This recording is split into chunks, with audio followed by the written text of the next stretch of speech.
jealousy, and so forth. And these in turn give rise to the contaminant karmas, right? Contaminant karmas. So these give rise to the miseries, acute misery. So we feel so angry towards the causes and conditions of the miseries, right? So therefore, in future, the more we think in these lines, right, then when you confront with the miseries, you feel so angry towards the self-grasping ignorance and self-centered attitude, right? You feel so angry towards contaminant karmas, self-grasping ignorance, self-centered attitude, these things. So when we go through the miseries, our blame will not go towards other people. Our blame will go towards the two demons inside, self-grasping and self-centered attitude. If that is happening, you are a real Dharma practitioner. Whereas when you confront with miseries, right? When you confront with miseries, any miseries, I'm talking about any miseries, if the blame directly goes towards outside and not at all going inside, which means that we are not a good Dharma practitioners. Don't forget it. To see whether somebody is a good practitioner or not, this is one way of test. How will take it out from you? Huh? That you should not be ignorant. Exactly. How you do it that you to take the bad thing, the bad karma, Yeah. not to throw it out, not to throw it out. How you get out? How the men get outside from this? Okay, so finally, how to get rid of this self-grasping ignorance from you? Right? This is a question. Very good question. So, yes. You said the distinction if I blame outside things, right? But if I blame inside, it's also suffering. Okay, this is a good question. Very good. Don't forget it. It's more. It's Okay, no. This is just stay there. You have asked a beautiful question. If you made it more, it becomes dilute. Thanks. Stay there. This question is very good. Just as when you blame outside, just as it brings irritation in you when you blame it outside, likewise, is it not a case that you blame inside, irritation arises within you? It's the same thing, this question, very good question, right? Okay, don't forget it. This morning, I said something. You remember? Never ever have a self-hate. Never ever have a self-hate. This self is so precious. If you really want to hate someone, hate self-grasping ignorance and self-centered attitude. Don't hate the self. Don't blame the self. Don't ever blame the self. For any misgivings, for any unfortunate events, don't blame the self. This self is so precious. The blame should go to the self-grasping ignorance and self-centered attitude. You getting it? So the mindset to the self? Sorry? The mindset to the self? Mind? Don't get to ignore it? Yeah, so the mindset which clings to the self-grasping ignorance, self-centered attitude. These are the two mindsets which are to be blamed. You getting it? Blame these two is very funny. The moment the blame goes to these two demons inside, your irritation will dissolve. This is amazing. This is amazing. Your irritation dissolves. Instantly you feel so lifted up. You feel so light. Whereas the moment the blame goes outside, your irritation adds to it. Your irritation increases. Right? And what do you want? You want irritation increased or you want irritation decrease? Right? If you want irritation decrease, the blame should go inside the self-grasping ignorance, self-centered, not to the self. Don't blame the self. This self is so important. Oftentimes people say that I hate myself. I dislike myself. Right? I'm the cause of all the problem. If the moment you say like this is the greatest failure. Right? Who said it? The mind or the self? I hate myself. Who said it? The mind or the self? Both. Both say this, yes. Okay, now with this, so what Ari said is we have to finally blame the self-grasping ignorance and self-centered attitude, right? If you blame this, what will you do? If you realize somebody is your enemy, you will think of eradicating this, right? The more you blame the self, the more you feel angry towards self-grasping and self-centered attitude, more you like to get into these two. And how to get into the self-grasping ignorance? By the wisdom of emptiness. Can we not get angry, just identify that they are the source? Okay. That we get angry at them. Kind of identify. No, they are the source. okay, what Shosh is saying is very true. Let's say, what's wrong with the angry? Anger by itself kind of creates... Okay, this is what we think. Because we have never shown anger towards the self-grasping ignorance. We only show anger towards the self, towards your mother, towards your father, towards your siblings, towards your children, and towards your people. This is our addiction of anger. We never showed anger towards this self-grasping, this self-centered attitude. Just taste this. Just feel this. Just try, experiment it. Experiment to show anger towards the self-grasping, the self-centered attitude, and what is this like. It's an amazing experience. It's a very pleasant feeling. Anger is never a pleasant feeling, but anger to self-grasping, the self-centered attitude is a very pleasant feeling. You won't believe it. Right? So if you want to enjoy anger, show anger towards the self-grasping, the self-centered attitude, not towards anyone else. Right? So when you say anger is so bad, this is anger directed towards other people, anger directed towards the self. That is so bad because the feeling is so disturbing and very corrosive. Anger directed to self-grasping, self-centered attitude, this is a wonderful experience. Even the unpleasant feeling that you have disappears. You do cleaning. You don't do renunciation. You do cleaning. This is known as the cleaning. So now with the renunciation, aspiration, I must get rid of these two. This is the renunciation, desire to get rid of these two. Now how to get rid of these two? Cleaning. You have to get rid of these two by the cleaning. How to clean it? By applying the remedies. For the ignorance, what remedy should we apply? The wisdom of emptiness. Not emptiness, wisdom of emptiness. Antidote. And Antidote. antidote. Which antidote? The wisdom of emptiness. Right? And then for self-centered attitude, what's the antidote to apply? Bodhicitta, other cherished mind. Other cherished mind of the Bodhicitta. Okay. So the more we study like this, more we feel so happy with the bodhicitta, more we feel happy with the wisdom of emptiness, more we feel angry towards self-grasping ignorance, more we feel angry towards self-centered. When that happens, you are a real Dharma practitioner. It feels like it looks to me like I've never experienced it, but it sounds like I have to think about it a lot, identify it as the cause of my problems, and then once I reach this level when something misery happens to me, something I get angry, then automatically I combine it to the self-grasping attitude or the self-ignorance, and only then I can get angry at this, Okay. which is very advanced, but it's really practice. What I would say is the...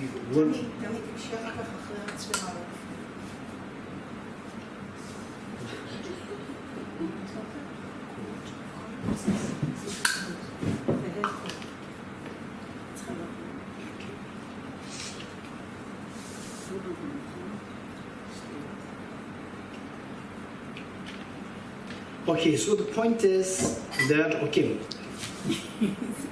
one thing that we may think of doing is when we are on the verge to become angry, agitated, give yourself a little time. Okay, now I'm almost becoming angry, right? Okay, and then agitation, right? Okay, so what I learned is that this is all because of this misery is all because of the cause. Om ye dharma hetu prabhava. This is what the Buddha taught. That all these arise because of the causes. What causes? Finally, self-grasping ignorance and self-centered attitude. These two. These two where? Outside or inside me? Inside me, right? Okay, now, okay. So this is because of these two demons. And of course, you have to identify what these two are. If you don't identify them, then it's just words. You have to identify what these two are, right? So over the next 3-4 days, we'll try to identify what these two are. Once you identify them, then okay, these are two demons. Yes, that's true. And meanwhile, don't forget, that external factors are also responsible. It's not only the internal, purely internal, right? External factors are also responsible. Because the sound of a clap. Sound of a clap is because of the, sound of a clap is coming into being because of two hands involved. It's not only one hand, not only the internal. External factors also there, don't forget it. Sometimes we go to the extreme, right? Usually what we do is that common people, usually what we do, we blame outside all the time, external factor.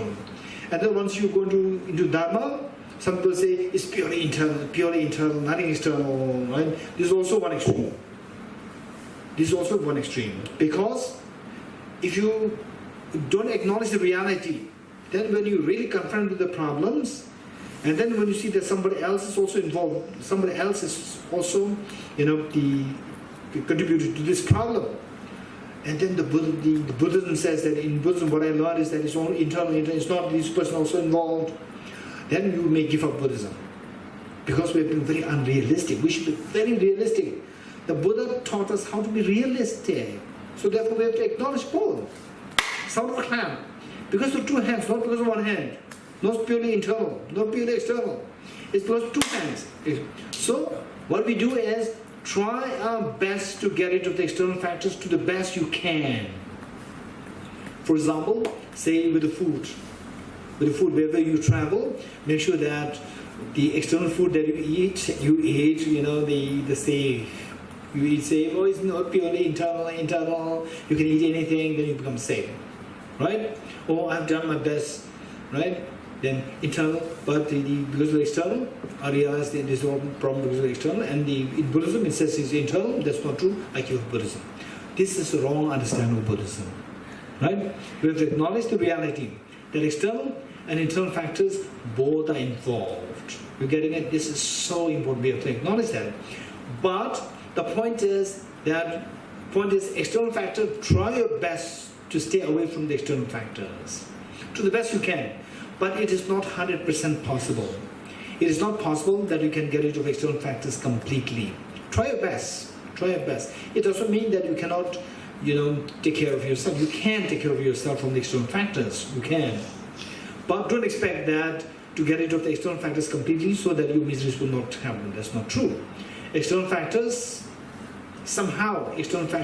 they're innumerable number. Just try your best. Don't expect to get rid of external factors completely. You getting it? Okay. Now, what can we get rid of the two hands? External factor, internal factor. Internal factor, we can get rid of the internal factors completely. External factor, we may not be able to get rid of the external factors completely, but we can reduce them. Right? Okay. So with this, the next point is, what are the internal factors? What are the internal factors? So internal factors, mainly self-grasping ignorance and self-centered attitude. And over the next few days, we should learn what exactly is self-grasping ignorance, what exactly is self-centered attitude. We getting it? Okay, this is what we have to learn. And then on that basis, we have to identify the respective antidotes. Okay. With this, the point that I'm saying, I like to reiterate this point, that when you come across problems, external factors are there, but the blame should go towards the two demons inside, self-grasping, then self-centered inside. If that happens, first you have to try that, okay, this problem is because if I don't have these two problems, then the self-grasping, self-centered attitude, I'll not feel agitated, I'll not feel irritated, I'll not feel sad, I'll not feel depressed. But the fact that this happened to me is because these two presents are there. So these are two demons inside me. Like this, you try to, turn towards inside. And then slowly, when miseries befall on you, then the blame goes towards the two. Automatically, you go towards two without any effort. Go towards the two inside. This is the mark of you being a very good practitioner. You have become a good practitioner. Very good. If that is not happening, even if you are in Dharma for 20, 30, 40, 50, 60 years, But the moment the problems arise, the blame automatically goes outside, which means that, okay, still we have to work more, right? Okay, so the point is, if this is happening, if this much is happening, it's amazing, right? Your mind will be much, much at peace and calm, and then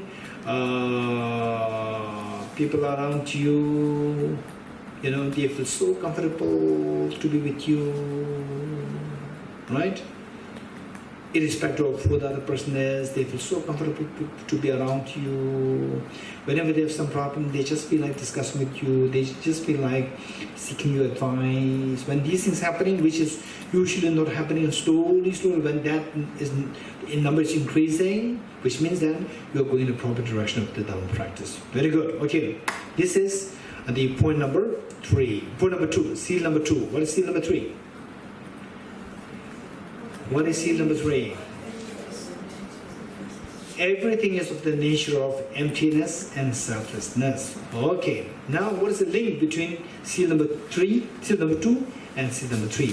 Seal number 2 says everything, all contaminated things are suffering nature. How we are into suffering. So then the 3 is everything is nature, emptiness, selflessness. This is so what's the link between 2 and 3? 2 is that if this is a suffering, when will this suffering come to an end? This is the question. When will the suffering come to an end? Like 2017, it came to an end automatically. Like this, one day, my suffering will come to an end automatically? No. Or otherwise, it will keep going like this? No. If you put effort, it will come to an end. If not, if you don't put effort, it will continue. So what kind of effort is required? Tell me. To bring an end to my suffering, what kind of effort is required? Anyone? To wisdom of emptiness and meditation. Sitting, no? Okay, very good. So let's say the wisdom of emptiness. Wisdom of emptiness, very refined version, automatically is inclusive of the sitting, the single-pointed meditation included, right? Okay, let's say wisdom of emptiness, very refined wisdom of emptiness. Very refined wisdom of emptiness is required, right? What is wisdom of? What is the wisdom? Wisdom is defined as a discerning mind. A discerning mind. Discerning mind. D-I-S-C-E-R-N-I-N-G. Discerning. What is this? Wisdom is a discerning mind whose apprehension of the object tallies with the reality. Wisdom is a discerning mind whose apprehension of the object tallies with the reality. This is wisdom. Wisdom is a discerning mind whose apprehension of the object tallies with the reality. This is wisdom. Wisdom is a discerning mind whose apprehension of the object tallies with the reality. Which means that what the wisdom thinks and the object, these two agree. If I see that, okay.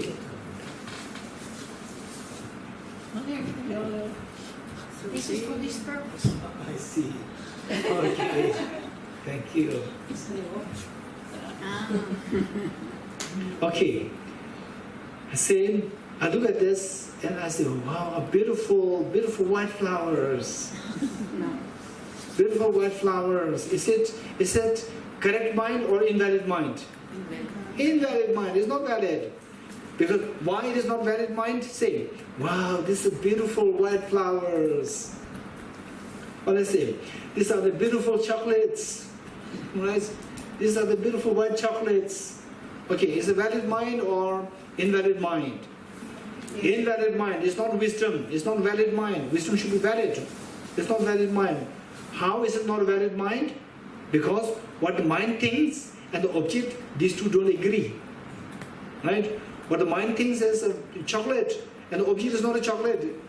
Object and what you think, these two don't tally. Right? Okay, when I say, okay, we are in India, is it valid mind or not valid mind?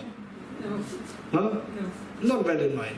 Why is it not valid mind? We say that we are in India, you're telling lies. No, I'm not telling lies, I'm telling the truth. We are in India. So you said, no, you're telling lies. How am I telling lies? In what way it is telling lies? What you're saying doesn't What I'm saying, doesn't tally with reality. it does not tally with the reality. It's not the truth. So what I say and the truth, if they don't tally, this is known as lies. What I think and the reality, if these two don't tally, this is known as invalid mind. It's not wisdom. So wisdom is a discerning mind. What it thinks and the reality should tally. This is wisdom. You getting it? Okay. So what would be the next question? So I said what we said is that to get into the miseries, we have to get into the cause of the miseries. Cause of the miseries is self-grasping ignorance. How to bring an end to self-grasping ignorance? How to bring an end to the ignorance? By introducing the wisdom. So I said that we have to introduce wisdom. So then you ask me, what is wisdom? Wisdom is a discerning mind whose apprehension of the object tallies with the reality. Tell me, what is going to be your next question? I said that wisdom is a discerning mind whose apprehension of the object tallies with the reality. What could be the next question? How we know what's real? What is reality? Right? Okay, we need to know, to ask a very precise question. You're getting it? This is so important. And we can learn the skill. We can learn the skill, right? I've already given the clue, right? Wisdom is the discerning mind. You know what the discerning mind is. And whose apprehension of the object tallies with the reality. So your question is, what is reality, right? If I know the reality, then I would know what wisdom is. So what's the reality? You getting it? Okay, good. Okay, what is reality? This question. So the reality, I'm trying to link seal number 2 and seal number 3. Seal number 2 is about the suffering, and then we are keen to get rid of the suffering. How to get rid of the suffering? By getting rid of the cause of suffering. How to get rid of the cause of suffering? Cause of suffering is ignorance. How to get rid of ignorance? By wisdom. What is wisdom? Discerning mind whose apprehension of the object tells you reality. What's the next question? What's the reality? Right? So reality is the third seal. Everything is of the nature of emptiness and selflessness. What the Buddha taught as the third seal is the reality. Everything is of the nature of emptiness and selflessness. Okay. This is what we have to spend more time on. We have to spend more time on this. Everything is of the nature of emptiness and selflessness. Okay, so we have to spend more time on this. And in our life, if we really understand this third seal, is good enough. It's good enough that otherwise many people, they consider these things as very small things. They go for, all the other things, high teachings, empowerments and so forth. And then we end up nowhere, right? We don't even have this all contaminated. Oh, no, what is the third seal? All things are of the nature of emptiness and selflessness. Everything is of the nature, all things, everything is of the nature of emptiness and selflessness. At this point, if you understand it, you have so much to meditate on this. You are so rich in your meditation, if you know this, right? You become so rich in your meditation. You can spend whole your life on this meditation. And of course, by following the Mahayana path, we should meditate on Bodhicitta also, right? Otherwise, for somebody seeking, for some meditation on what? on Bodhicitta. Meditation on emptiness and Bodhicitta, too.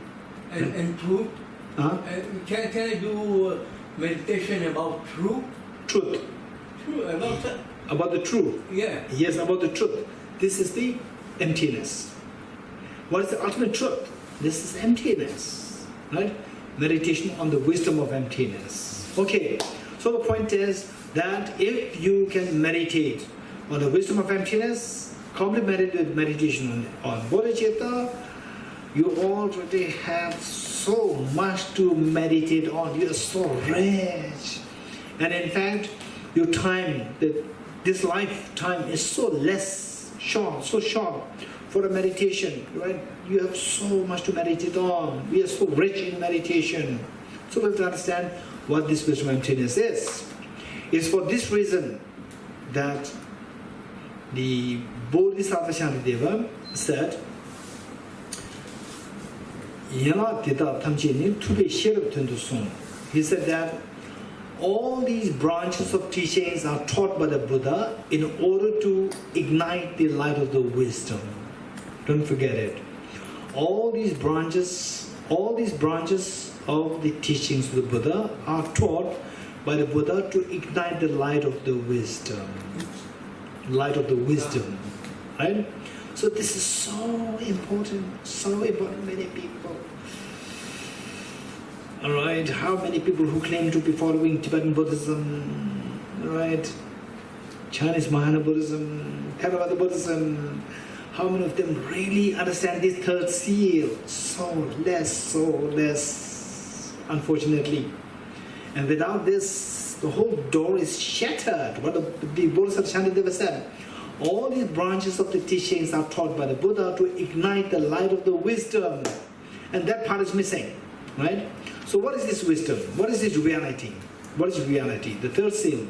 Everything is of the nature of emptiness and selflessness. Okay. What do you mean by everything is nature of emptiness and selflessness? In other words, the Buddha is saying that everything is like dream. Everything is like dream, right? Everything is like dream.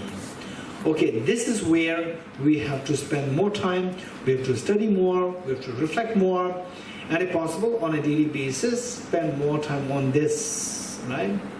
This is so important, so important. Another question. Yes. If I have, let's say, half an hour, just an example, what should I prefer, sitting or reading about it? Okay, this is a good question. So this we will, who's going to remind me? This is the Shosh responsibility. So, Shosh will remind us, right? It will remind us on the last day, the last session of this Bodhicitta retreat. Okay, this is a very important point. Good. Okay, now, how is everything like a dream? Okay, for this, first I'd like to take you to the analogy, right? Analogy.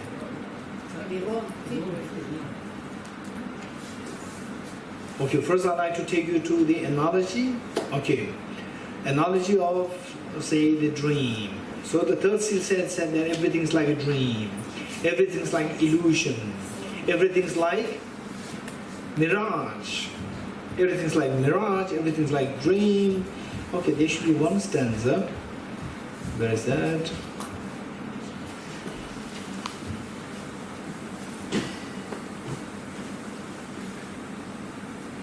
Okay, if you turn to page 12,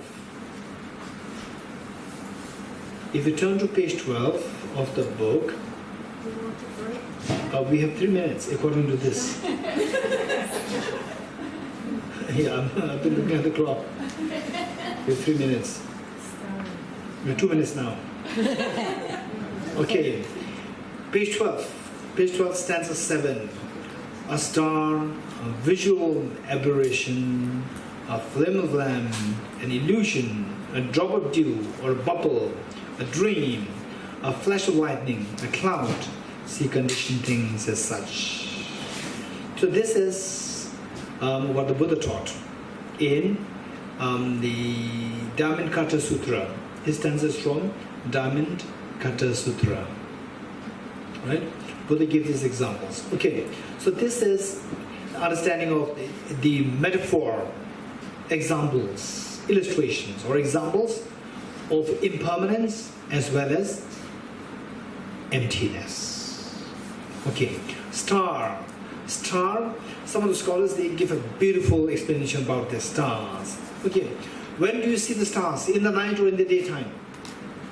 Sometimes during the day also, but mostly You never see stars in the morning. no, you see the moon. Star.